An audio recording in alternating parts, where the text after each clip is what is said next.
देखिए, election commission के बारे में लोगों के मन में बहुत शंकाएं हैं।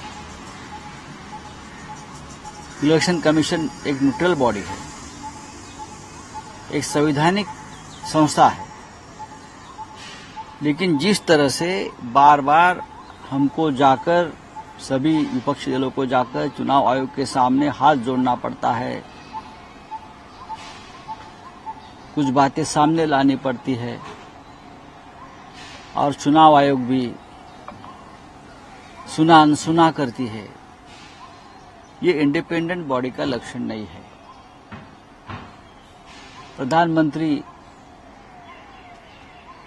चुनाव के दिन ध्यान को बैठते हैं और पूरा फोकस चैनल पर उनका ऊपर आता है।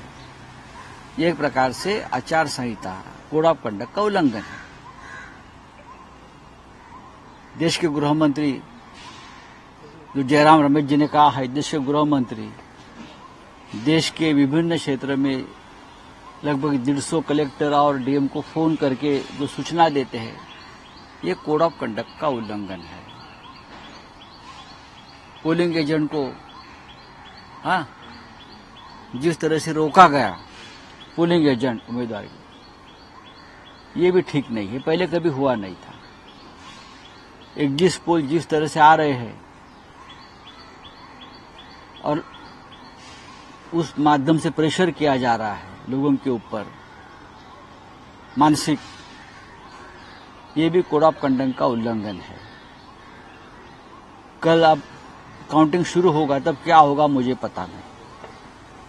तो हम बार बार ये चुनाव आयोग से कहेंगे कि आप इंडिपेंडेंट, एक कहना पड़ता है इस देश में लोकतंत्र में कि आप इंडिपेंडेंट बॉडी है, आप समझ लीजिए, आप किसी के गुलाम नहीं हो, चाहे बीजेपी हो चाहे और कोई सत्ताधारी पार्टी हो, आप उनके गुलाम नहीं हो, आप इंडिपेंडेंटली काम करो। लेकिन चुनाव आयोग काम नहीं करता है। चुनाव आयोग बीजेपी की एक्सटेंडेड ब्रांच, बीजेपी की एक शाखा इस तरह से काम कर रहे, इसलिए इस देश का लोकतंत्र 10 साल में संकट में आया, खतरे में आया।